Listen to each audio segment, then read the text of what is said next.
What I'm about to tell you will completely shatter everything you thought you knew about trust. I stood there, frozen in front of that door, my hand still raised from knocking, my heart pounding so hard I thought it would break through my chest. 3 years. 3 years of marriage to Michael. 3 years of believing in our love. 3 years of thinking I knew who he was. And in exactly 30 seconds, every single one of those beliefs would crumble into dust. If you haven't subscribed yet, do it now before this story continues. Because what happens next will change everything you think about relationships. Let me take you back to where this nightmare actually began. It was a Tuesday morning, completely ordinary, unremarkable in every way. I was making coffee in our kitchen, the same kitchen where Michael had proposed to me 4 years ago, where we'd shared countless breakfasts and dreamed about our future together. He was in the shower, getting ready for work like he did every morning. His phone buzzed on the counter. Once, twice, 3 times in rapid succession.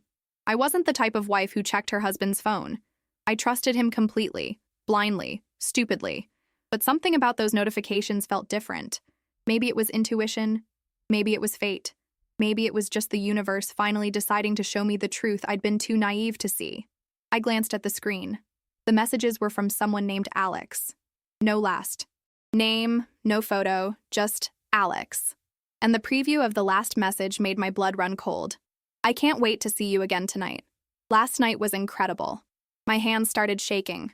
The coffee mug I was holding slipped from my fingers and shattered on the floor, ceramic pieces scattering everywhere like my breaking heart. But I barely heard the sound. All I could hear was the rushing of blood in my ears, the pounding of my pulse, the screaming of my thoughts. Michael came running out of the bathroom, towel wrapped around his waist, water still dripping from his hair. "Babe, are you okay? What happened?" His concern seemed so genuine, so real, so perfectly acted. I held up his phone with trembling hands. "Who is Alex?" And the look that flashed across his face for just a split second, that momentary panic before he composed himself. That's when I knew. I knew everything. I knew my marriage was a lie. I knew the man I loved was a stranger. I knew my life as I understood it was over. "Alex is just a colleague," he said smoothly, too smoothly. "We're working on a project together. Those messages are probably about the presentation we have this week." But I wasn't stupid. Not anymore. A colleague who can't wait to see you again? Who thought last night was incredible? What exactly were you presenting, Michael? Because it sure as hell wasn't a work project. He reached for me, but I stepped back, my bare feet crunching on broken ceramic. The sharp pain was nothing compared to what I felt inside. "Sarah, you're overreacting. You're reading things that aren't there. Come on, you know me. You know I would never—" "I don't know anything." The words exploded out of me, years of trust transforming into rage in an instant. "I thought I knew you. I thought we had something real, but I don't know who the hell you are." That's when he made his first real mistake. His phone buzzed again. Another message from Alex. And this time, there was a photo attached. I could see it on the lock screen. A photo of a woman. A beautiful woman with long dark hair and a smile that seemed to mock me through the screen. I grabbed the phone before he could. My fingers flew across the screen, opening the message thread. And what I saw there destroyed me in ways I didn't even know were possible. Months of messages. Months of I love yous and I miss yous and intimate photos and plans to meet. Hotels, restaurants. The very places Michael had told me he was working late, or meeting clients, or having dinner with his parents. Every lie, laid out in perfect digital clarity. "Sarah, please," Michael started, but I was already moving. I ran to our bedroom, threw on clothes, grabbed my purse, my keys, my phone. My mind was racing, my thoughts were scattered, but one thing was crystal clear. I needed to see her. I needed to see this woman who had stolen my husband, who had helped him destroy our marriage, who had been living a secret life with the man I called mine. "Where are you going?" Michael followed me, panic now fully visible on his face. "Sarah, stop. We need to talk about this." I whirled around to face him. "Talk about what, Michael? About how you've been cheating on me for months? About how every time you said you loved me, you were also saying it to her? About how our entire marriage has been a fucking joke? It's not like that. It happened. I never meant for any of this. You never meant to get caught," I screamed. "That's all you never meant. Well, congratulations, you did. And now I'm going to meet the woman who's been sleeping with my husband." His face went pale. No. Sarah, no. Don't do that. There's no point. But I was already out the door, down the stairs, in my car. My hands were still shaking as I scrolled through those messages, finding her address. She'd sent it to him just last week. Can't wait for you to, come over tonight. I'll be waiting at 847 Maple Street. 847 Maple Street. The address burned itself into my brain like a brand. The drive there was a blur. 20 minutes that felt like 20 seconds and 20 hours all at once. I don't remember the route I took, the stoplights I ran, the speed limits I broke. All I could think about was confronting her, seeing her face, demanding to know how she could do this, how they could both do this to me. When I pulled up to the house, I sat in my car for a moment, trying to catch my breath, trying to steady my nerves. It was a nice house, nicer than ours. A beautiful 2-story colonial with a perfectly manicured lawn and flower boxes in the windows. The kind of house where mistresses lived in movies, where other women built their fake happiness on the ruins of real marriages. I got out of the car, walked up the path, climbed the 3 steps to the front door, raised my hand, knocked. And that's when my world didn't just fall apart. It exploded into pieces so small I would never be able to put them back together. The door opened. And standing there, in sweatpants and a t-shirt, looking confused and slightly annoyed at being interrupted, was Michael. My husband. My Michael. The man I had just left at our house 20 minutes ago. The man who couldn't possibly be here. The man who was here anyway. Time stopped. My brain couldn't process what I was seeing. It wasn't possible. It couldn't be possible. He was at our house. I had just left him there. He couldn't be here. He couldn't be in 2 places at once. This wasn't real. This couldn't be real. Sarah? He looked as shocked as I felt. What are you doing here? How did you— But I couldn't speak. I couldn't move. I couldn't breathe. Because behind him, walking down the stairs, wearing one of his shirts and nothing else, was another woman. The woman from the photos. Alex. And she was pregnant.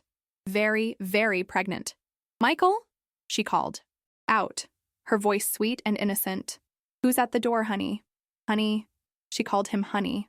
The same pet name I called him. The same word I whispered to him every morning and every night. The same word that was supposed to be ours. Michael turned to look at her, then back at me, and on his face was an expression I had never seen before. Not panic, not guilt, not shame. Relief. Pure, absolute relief. Alex, he said quietly. This is Sarah, my wife. The woman, Alex, stopped dead on. The stairs. Her hand instinctively went to her swollen belly. Her face went from confusion to understanding to something that looked almost like pity. Your wife? She repeated slowly. But you told me you were divorced. You said it was finalized 6 months ago. You said— He lied, I heard myself say, my voice sounding strange and distant, like it was coming from underwater. He's still very much married. To me. Living in our house. Sleeping in our bed. Every single day. Most people who watch don't subscribe. Don't be one more. Subscribe now and see how this nightmare unfolds. Alex's face crumpled.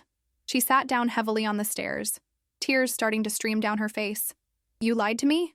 This whole time? The baby— Oh my God, the baby. There's a baby? The words came out of me as a whisper, but they might as well have been a scream. You're having his baby? I didn't know. Alex sobbed. I swear I didn't know. He told me he was divorced. He told me he was alone. He told me he wanted to start a family. I thought I was going to be his wife. I thought this baby would have a father who loved us. Michael stood between us, and for the first time since I'd known him, he looked small, powerless, trapped in a web of his own lies with nowhere left to run. How long? I asked, my voice deadly calm now. The shock was wearing off, replaced by a cold, burning rage. How long has this been going on? He didn't answer. How long, Michael? 2 years, he whispered. 2 years, not months. 2 years, 2 years of double life, 2 years of lying to both of us, 2 years of planning, scheming, creating an entire false existence, 2 years of coming home to me after being with her, 2 years of telling me he loved me while building a family with someone else. I looked at Alex, really looked at her. She was younger than me, maybe 25, pretty, vulnerable, clearly completely devastated. She wasn't the villain I'd imagined. She was another victim, another woman he'd lied to, manipulated, used. When is the baby due? I asked her gently. 6 weeks, she whispered through her tears. 6 weeks, and I thought I'd finally have the family I always dreamed of. And now you know the truth. I finished for her. Now we both know the truth. I turned to Michael. I need to know something. And I need you to tell me the truth for once in your miserable life. Do you love her? He hesitated. That hesitation told me everything. Answer me, I demanded. I don't know, he stammered. I love you both. I couldn't choose. I couldn't give up either of you. I thought I could make it work. I thought I could make it work? Alex's voice was sharp now, her tears turning to anger. You thought you could make it work? You were going to do what, Michael? Spend Monday, Wednesday, Friday with me and the baby, and Tuesday, Thursday, Saturday with your wife? Were you going to tell our child that Daddy has another family? Were you planning to miss half of our baby's life so you could pretend to be a faithful husband? I was going to tell you, he said desperately, looking at me. I was going to tell you both. I needed time. I needed to figure out how. Liar, I said simply. You were never going to tell us. You were going to keep this going until one of us figured it out. And congratulations, we both did. On the same day. But what happened next? That's something no one could have predicted. Because at that moment, another car pulled into the driveway. A car I didn't recognize. And out stepped a man, probably in his 50s, well-dressed, carrying a briefcase. He walked up the path, completely oblivious to the drama unfolding, and when he reached the door, he looked at all of us with confusion. Alexandra? He said, looking at the pregnant woman on the stairs. What's going on? Who are these people? Alex's face went even paler, if that was possible. Dad, I can explain. Dad? This was her father? I came to bring you those documents you asked for, he continued, still confused. But if this is a bad time, Mr. Richardson? Michael suddenly spoke up, and his voice was strange, strained, almost afraid. The man, Mr. Richardson, looked at Michael, really looked at him, and slowly, recognition dawned on his face. Recognition and absolute fury. You, he breathed. You're the Michael she's been talking about? You're the man my daughter is having a baby with? Sir, I can explain. You're my employee. Mr. Richardson's voice exploded. You work for me. At my company. I promoted you. I trusted you. And this whole time you've been sleeping with my daughter? Getting her pregnant while you're married? And suddenly, everything made even more sense. The nice house. The expensive lifestyle. Michael wasn't supporting a mistress on his own salary. He was using his boss's daughter. Everyone who watches and doesn't subscribe is missing out. Subscribe right now if you want to see how this gets even more unbelievable. The look on Michael's face was pure terror now. Not because his lies were exposed, not because he'd hurt 2 women, but because his career, his reputation, his perfect little life was crumbling in front of the one person who could destroy it all professionally. Mr. Richardson, please, let me explain. Explain what? The older man roared. Explain how you seduced my daughter? How you told her you were divorced? How you made her believe you were going to marry her while you were living with your wife? How you got her pregnant and planned to do what exactly? Abandon her? Abandon my grandchild? I love her, Michael said desperately. I love Alex. I was going to leave Sarah. I was going to divorce her and marry Alex. I swear. I just needed more time. Don't you dare, I interrupted, my voice cold as ice. Don't you dare stand there and tell more lies. You weren't going to leave me. You weren't going to marry her. You were going to keep us both on strings forever, playing us both, using us both, destroying us both. You're a coward and a liar, and you don't deserve either of us. Alex was sobbing again. I'm so sorry, she said to me. I'm so sorry. I didn't know. I really didn't know. And looking at her, at this young, pregnant, devastated woman, I believed her. She was as much a victim as I was, maybe even more, because she was carrying his child. She would be tied to him forever. I know you didn't, I said softly. This isn't your fault. It's his. Mr. Richardson was on his phone now. Security? Yes. I need you to go to Michael Thompson's office immediately and pack his belongings. He's terminated effective immediately. Yes, I said immediately. Escort him from the building if he shows up. You're firing me? Michael's voice was small, disbelieving. Firing? You? I'm destroying you. Mr. Richardson said coldly. I'm going to make sure every company in this industry knows exactly what kind of man you are. You'll never work in this field again. You manipulated my daughter. You lied to your wife. You've shown yourself to be completely without integrity. Who would want to hire someone like that? And suddenly, Michael wasn't the confident, charming man I'd married. He was pathetic, small, exposed. Everything he'd built, his marriage, his relationship with Alex, his career, his reputation, was crumbling around him, and there was nothing he could do to stop it. Sarah, please, he turned to me, desperation clear in his eyes. Please, don't leave me. I made a mistake. I can fix this. We can go to counseling. We can work through this. I love you. I looked at him, really looked at him, at the man I'd promised to love forever, at the stranger who had destroyed everything we built, at the liar who had played me for a fool. No, I said simply. You made a choice. Every single day for 2 years, you made a choice. You chose to lie. You chose to cheat. You chose to build a secret life. You chose to get another woman pregnant. You chose to destroy our marriage. And now I'm making a choice. I choose me. I choose my self-respect. I choose to walk away from this nightmare. I turned to Alex. I hope the baby is healthy. I hope you have all the support you need. And I hope you find someone who actually deserves you, because he doesn't. I looked at Mr. Richardson. Thank you for what you're doing. He deserves every consequence coming to him. And then I looked at Michael one last time. I'll have my lawyer contact you about the divorce. Don't try to call me. Don't try to text me. Don't try to explain or apologize or convince me. We're done. Completely done. But what I discovered in the next few days, that's when things got really interesting. I walked away, down the path, to my car, behind. Me, I could hear Alex crying, Mr. Richardson yelling, Michael pleading. But I didn't look back. Not once. Because for the first time in 3 years, I was seeing clearly. I was thinking clearly. I was choosing myself. The drive home was different from the drive there. Calmer, clearer. Yes, my life was in ruins. Yes, my marriage was over. Yes, everything I thought I knew was a lie. But I was free. Free from the lies. Free from the betrayal. Free from a man who didn't deserve me. When I got home, I packed Michael's things. Every shirt, every pair of shoes, every reminder of him. I piled it all in the garage. I changed the locks. I called a divorce lawyer. I called my best friend, my sister, my mom. I told them everything. And they all said the same thing. I never liked him. I always knew something was off. Isn't it funny how people can see the truth when we're too blinded by love to see it ourselves? That night, I slept alone in our bed for the first time in 3 years. And I didn't cry. I didn't scream. I didn't break down. I just lay there feeling lighter than I had in years, feeling like I could finally breathe, because I realized something important. Michael hadn't just betrayed me.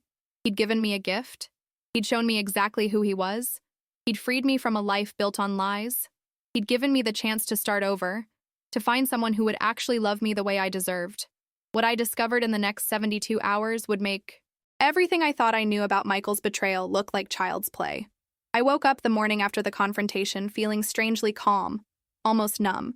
My phone had been buzzing all night. 47 missed calls from Michael, 32 text messages begging me to talk to him, voicemails I refused to listen to. I blocked his number. I didn't want to hear his voice, his excuses, his pathetic attempts to manipulate me back into his web of lies. But then I received a call from a number I didn't recognize. Against my better judgment, I answered. Mrs. Thompson?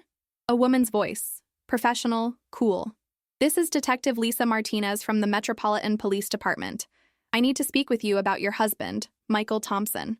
Can you come down to the station today? My heart stopped. Police? What had Michael done now? What is this about? I'd rather discuss it in person, ma'am. It's regarding a fraud investigation. Your husband's name has come up in connection with several financial crimes. We need to ask you some questions. Fraud, financial crimes. The hits just kept coming. 2 hours later, I sat in a sterile interrogation room across from Detective Martinez and her partner, Detective James Cooper. They laid out files in front of me, documents with Michael's signature, bank statements, transfer records. And what I saw there made my blood run cold. Mrs. Thompson, were you aware that your husband has been embezzling money from Richardson Industries for the past 18 months? Detective Martinez asked gently. Embezzling? The word felt foreign in my mouth. No, I didn't know anything about that. Detective Cooper slid a document across the table. These are records of wire transfers from company accounts to offshore banking accounts in the Cayman Islands. Over $2 million. All authorized by your husband using forged signatures and falsified approvals. $2 million. The number was incomprehensible. While I had been clipping coupons, watching our budget, working extra hours at my teaching job to help with bills, Michael had been stealing millions. We've been investigating this for 3 months, Martinez continued. We had suspicions, but we needed solid evidence. Yesterday, when Mr. Richardson contacted us about your husband's relationship with his daughter, we decided it was time to move forward. Mr. Richardson has agreed to cooperate fully with our investigation. I don't understand, I said, my voice shaking. Where did the money go? What did he do with $2 million?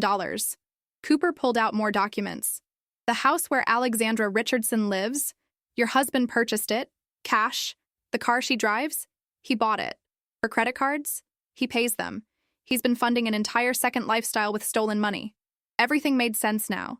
The pieces were falling into place in the most horrifying way possible. But that's not all, Martinez said, and something in her tone made me look up sharply. We believe your husband may be involved in additional criminal activities. We found evidence of identity theft, insurance fraud, and possibly more. Mrs. Thompson, I need to ask you directly. Did you sign these documents? She showed me paperwork. Loan applications, credit card agreements, insurance policies, all with my signature. Except they weren't my signature. They were close, very close, but I could see the subtle differences. Someone had forged my name. No, I whispered. I never signed these. That's what we thought, Cooper said grimly. Your husband has been taking out loans in your name, credit cards in your name. He's racked up over $300,000 in debt that you legally appear responsible for. The room started spinning. $300,000? But I don't have that kind of debt.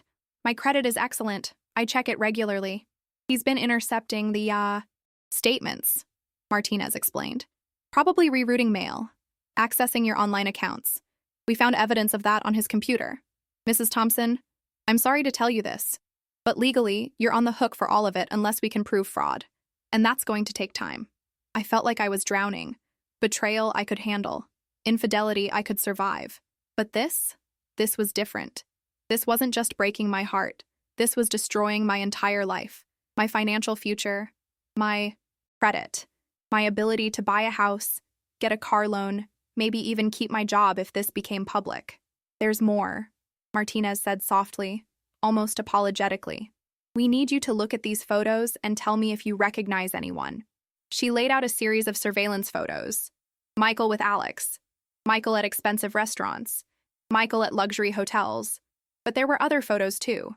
Michael with other women, multiple other women, different cities, different hotels, different lives.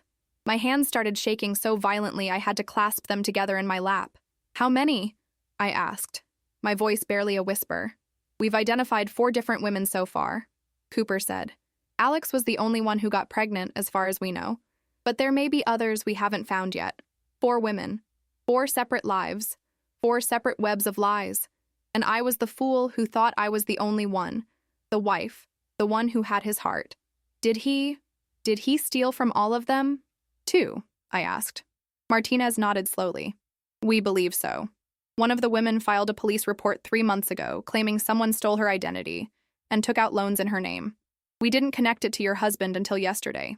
Another woman discovered large sums of money missing from her accounts. She thought it was a banking error. We're now looking into whether your husband had access to her finances. I thought I was going to be sick. This wasn't just a man who cheated. This was a predator, a con artist, a criminal who used intimacy as a weapon to destroy women financially and emotionally. What happens now? I managed to ask. We're preparing to arrest him, Martinez said. We have enough evidence for fraud, embezzlement, and identity theft charges. He's looking at serious prison time. 10 to 15 years? Maybe more if we uncover additional crimes. But we need your help. My help? We need you to testify. We need you to provide evidence. Financial. Records, emails, anything that can help us build the case. We also need you to help us identify any assets that might have been purchased with stolen money so we can recover them for the victims. For more revelations like this, subscribe and hit the notification bell. You won't want to miss what happens next. I'll do whatever you need, I said firmly. For the first time since this nightmare began, I felt something other than pain and shock. I felt purpose. I'll help you put him away. Over the next 2 days, I worked with detectives to go through everything. Every bank statement, every receipt, every piece of paper in our house. I discovered things that made me physically ill. Credit cards I didn't know existed. Loans I never approved. Bank accounts in my name with zero balances. Clearly drained by Michael for his various schemes. But I also discovered something else. Hidden in a locked drawer in Michael's home office. A drawer I'd never noticed before. Because he'd concealed it behind a false panel, I found a second phone. A burner phone. And on that phone was a text conversation that made everything even worse. The messages were between Michael and someone named Victor, and they were discussing me. The wife suspects nothing, Michael had written 3 months ago. She's completely naive. I can keep this going as long as I need to. Victor's response, good. Make sure the insurance policy stays active. We'll need it. Insurance policy? What insurance policy? I scrolled through more messages, my horror growing with each one. How much is the policy worth again? Michael had asked. 1 million. After the accident, you'll be set for life. Plus, whatever you've already skimmed from the company and the women, you'll be able to disappear, start over somewhere new.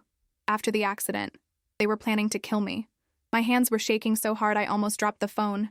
I took screenshots of everything with my own phone, then immediately called Detective Martinez. You need to see this, I said, my voice surprisingly steady despite the terror coursing through my veins. You need to see this right now. An hour later, I was back at the police station, watching as detectives went through the burner phone with increasing alarm. The messages laid out a clear plan. Michael had taken out a life insurance policy on me 6 months ago, a policy I knew nothing about, with a forged signature. He and this Victor person, who turned out to be a criminal Michael had met through some online forum, were planning to stage my death as an accident. A car accident on a specific stretch of highway known for fatal crashes. They'd even discussed cutting my brake lines to make it look mechanical. The date was set for 2 weeks from now. 2 weeks, and I would have been dead. Mrs. Thompson, Martinez said seriously, you're in immediate danger. We need to get you to a safe location while we locate and arrest your husband and his accomplice. Where is Michael now? I asked. We don't know. He hasn't been home. His car hasn't been spotted. He's essentially disappeared since the confrontation at Ms. Richardson's house. That's when real fear set in. Michael knew I'd discovered his affair. He didn't know I'd discovered everything else. The embezzlement, the fraud, the murder plot. But he was desperate and cornered. And desperate people do desperate things. What about, Alex? I asked suddenly. Is she safe? If he's capable of planning to murder me, what's stopping him from hurting her? Martinez and Cooper exchanged glances. We've already sent officers to check on Ms. Richardson, Martinez assured me. She's under police protection. But something in their eyes made me nervous. What aren't you telling me? Cooper sighed. Ms. Richardson's father received a threatening message this morning. Untraceable. It said if he didn't drop all charges and the investigation, his daughter and grandchild would pay the price. The man I married, the man I loved, the man I thought I knew. He was threatening to harm a pregnant woman and an unborn child. I felt like I'd entered an alternate reality. This couldn't be the same Michael who brought me coffee in bed, who kissed my forehead when he thought I was sleeping, who cried at our wedding. This couldn't be the same man. Except it was. It had always been him. I just hadn't seen it. They moved me to a safe house that night.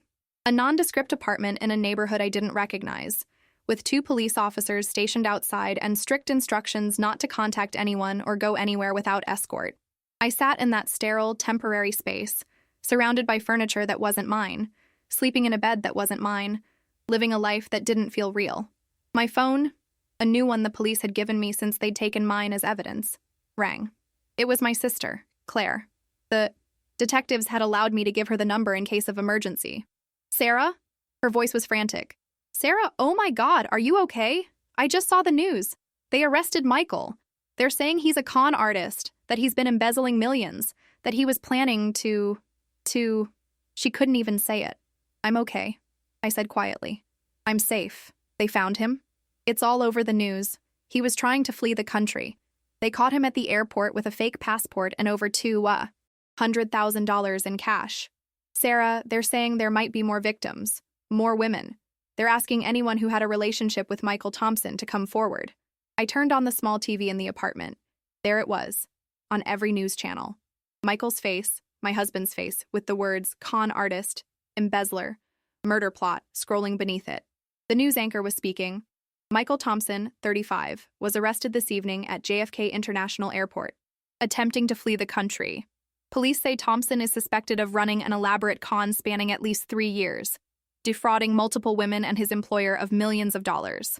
Most shockingly, authorities have uncovered evidence of a murder-for-hire plot targeting his wife. Thompson is being held without bail and faces dozens of charges including fraud, embezzlement, identity theft, and attempted murder. Attempted murder. That's what my marriage had become. An attempted murder. But the worst revelation was still to come. The next morning, Detective Martinez came to the safe house with a woman I'd never seen before. She was in her 60s, well-dressed, with kind eyes that held deep sadness. "Mrs. Thompson, this is Margaret Chen," Martinez said gently. "She has something important to tell you." Margaret sat down across from me, her hands folded in her lap. "I don't know how to say this," she began, her voice shaking. "So I'll just say it. Michael Thompson is my son-in-law. Or he was. 5 years ago, he married my daughter, Linda." The room tilted. "What?" "They got married in California. She was so happy. So in love. And then 2 years into the marriage, she died. A car accident. Her brakes failed on a mountain road. She went over a cliff." Tears were streaming down Margaret's face now. "I never believed it was an accident.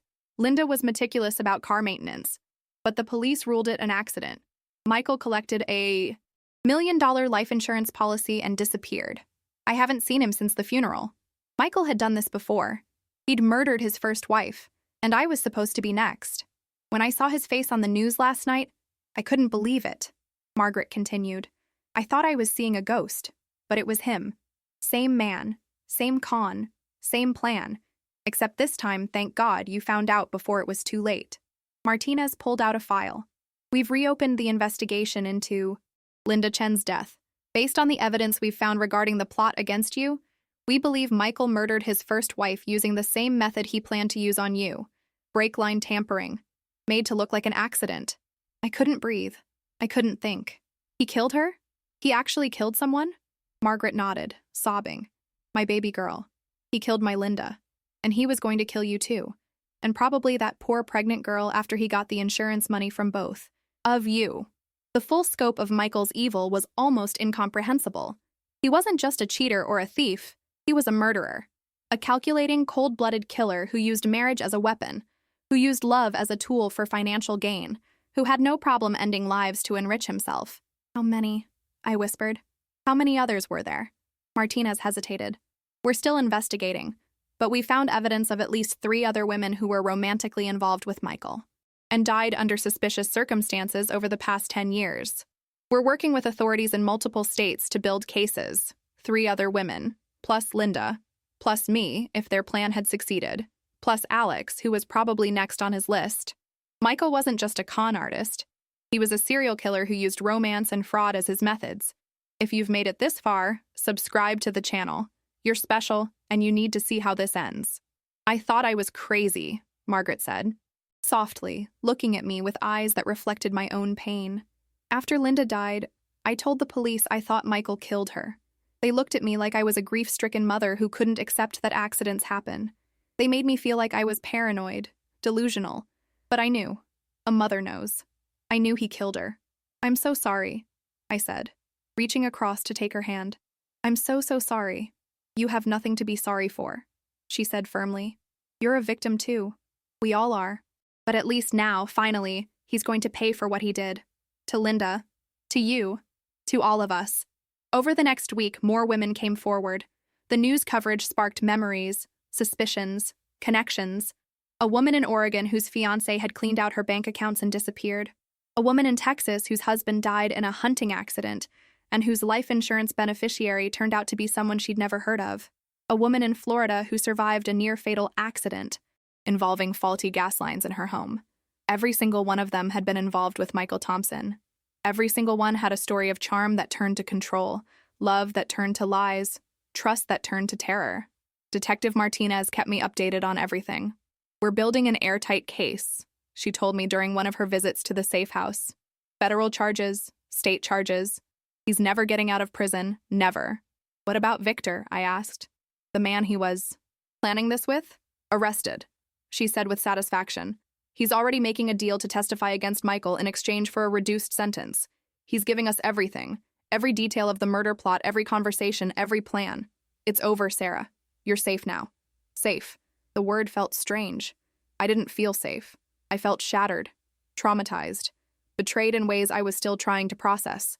But I was alive. Unlike Linda, unlike the other women who didn't get a chance to escape. That night, alone in the safe house, I finally allowed myself to cry. Not for Michael. He didn't deserve my tears. But for the woman I used to be. The woman who trusted easily, who loved deeply, who believed in happily ever after.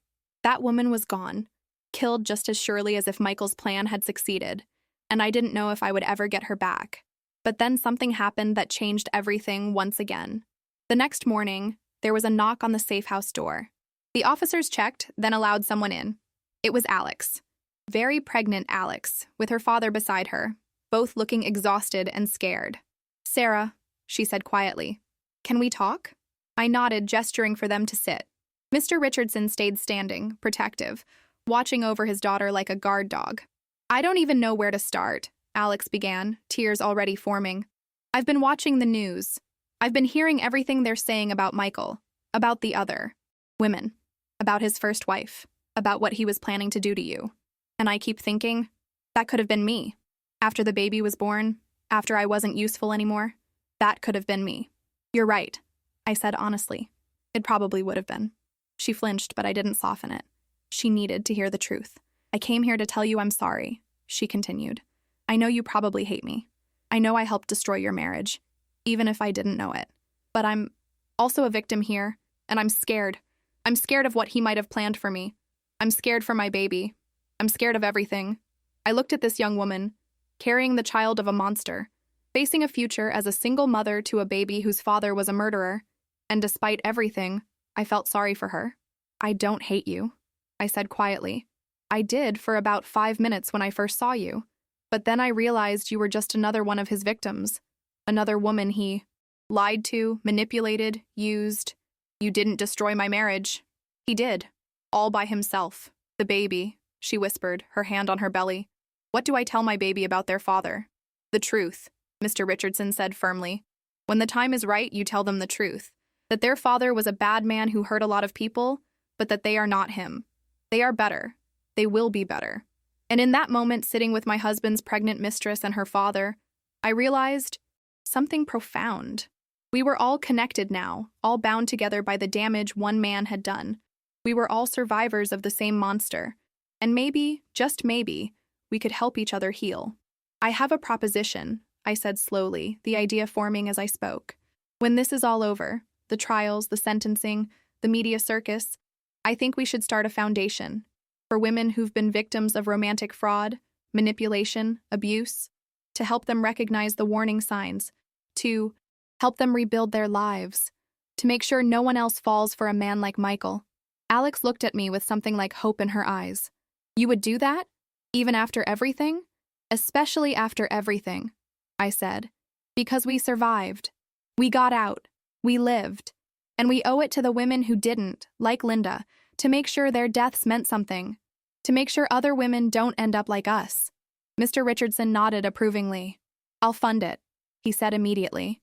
"Whatever you need. It's the least I can do." But none of us knew that the biggest shock was still to come. What happened in the courtroom 3 months later would give me the closure I desperately needed.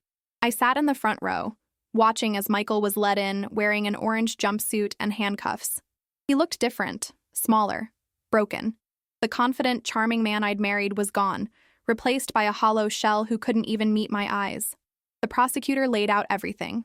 The embezzlement, the fraud, the identity theft, the murder of Linda Chen, the plot to kill me, the threats against Alex and her baby, every single crime, every lie, every victim. 12 women testified. 12 women whose lives he'd destroyed. Some had lost their savings. Others had lost their identities. Linda's mother, Margaret, testified about losing her daughter. I testified about the 3 years of lies, about discovering the burner phone, about almost becoming his next victim. Alex testified too, 8 months pregnant, barely able to stand. She told the jury about the manipulation, the fake divorce story, the promises he'd made. She held her belly as she spoke, and I saw several jurors wipe away tears. The trial lasted 2 weeks. The jury deliberated for 4 hours. Guilty. On all 43 counts. The judge sentenced him to life in prison without possibility of parole. Michael finally looked at me then, and I saw something in his eyes I'd never seen before. Genuine remorse. Too little. Too late. "Sarah," he called out as they led him away. "I'm sorry. I'm so sorry." I stood up, looked him directly in the eyes, and said calmly, "I'm not." Because his evil had set me free. His crimes had shown me my own strength. His betrayal had taught me my worth. 6 months later, I stood at a podium in front of a room full of women. The Sarah Thompson Foundation for Victims of Romantic Fraud was officially launching. Alex sat in the front row, holding her beautiful baby girl, Emma. Margaret Chen was beside her. Mr. Richardson had donated $2 million, the exact amount Michael had stolen. "We survived," I told the room full of women who'd been conned, betrayed, manipulated. "We survived because we're stronger than we ever knew, and now we're going to help others survive too." The applause was deafening. I had divorced Michael, reclaimed my maiden name, Sarah Mitchell, and rebuilt my credit with help from the prosecutors. I'd written a book about my experience that became a bestseller. I'd started speaking at events, helping women recognize manipulation and abuse. Alex and I had become unlikely friends.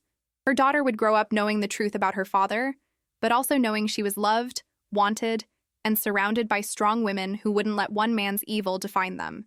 If you made it to the end, you're incredible. Subscribe to the channel, like this video, hit the notification bell, and share with 3 people who need to hear this story. Because the truth is, there are more men like Michael out there, more predators hiding behind charm and romance. And the only way to stop them is to share our stories, support each other, and refuse to be victims anymore. I went to visit Michael in prison once, just once. Not for him, for me. "Why?" I asked through the glass partition. "Why did you do all of this?" He was quiet for a long time. Then he said, "Because I could. Because it was easy. Because women trusted me and I used that trust. Because I'm a monster." At least he was finally telling the truth. "I hope you spend every day of the rest of your life thinking about what you've done," I said. "I hope you see our faces every time you close your eyes. I hope you never know peace." I walked out and never looked back. That was 3 years ago.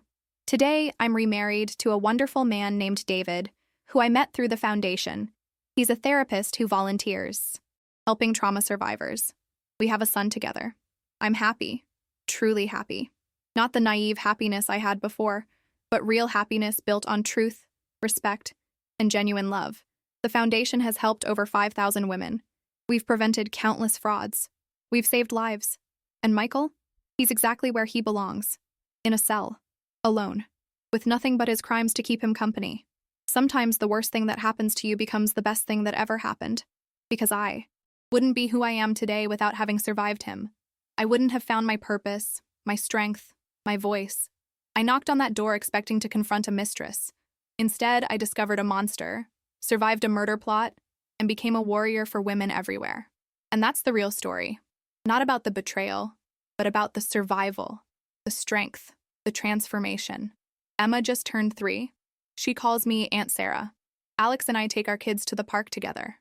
Margaret volunteers at the foundation every Tuesday. We're a family built from tragedy, stronger because of what we endured. The last time I saw Michael's face was in the newspaper when he tried to appeal his sentence. The appeal was denied. He'll die in prison, and I'll die free, surrounded by love, having made a difference in the world. So if you're going through something similar right now, if you're reading the signs and ignoring them, if you're making excuses for someone who doesn't deserve them, stop. Right now. Trust your gut. It's trying to save your life. Don't wait until you're standing at a mistress's door discovering your husband is a serial killer. Don't wait until detectives are showing you evidence of a murder plot. Don't wait until it's too late. Leave. Get help. Rebuild. Survive. Because I promise you, on the other side of that pain is a life you can't even imagine right now. A life of strength, purpose, and real love. the foundation continues to grow. Last month, we opened our 5th location. We've partnered with law enforcement in 30 states to identify and prosecute romantic con artists before they can claim more victims. We've created an online database where women can anonymously report suspicious partners, and we've already prevented dozens of frauds through early intervention. David and I renewed our vows last year on the beach where we had our first date. Our son James was the ring bearer. Alex and Emma were there. Margaret was there. Mr. Richardson walked me down the aisle since my own father had passed years ago. It was perfect, real, built on truth. I still have nightmares sometimes. I dream about that door opening, about Michael's face, about the burner phone, about brake lines and life insurance policies. But when I wake up, David is there. My son is safe in his room. Emma's latest drawing is on my fridge. The foundation's success stories fill my email inbox. The nightmares don't own me anymore. Michael sends letters from prison sometimes. I never open them. They go straight into the trash where they belong, where he belongs, where that entire chapter of my life belongs.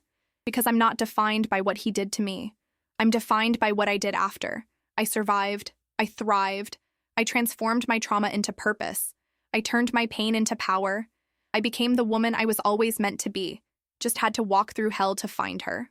So this is my final message to anyone watching. You are stronger than you know. You are worth more than you believe. And you deserve better than someone who lies to you, uses you, or threatens you. If you're in danger, call the police. If you're being manipulated, reach out for help. If you're making excuses for someone's inexcusable behavior, stop. Your life is precious. Your future is waiting. Your strength is real. And sometimes the worst betrayal leads to the best transformation. Subscribe, like, share, and remember, you are not alone. We survived, and so will you.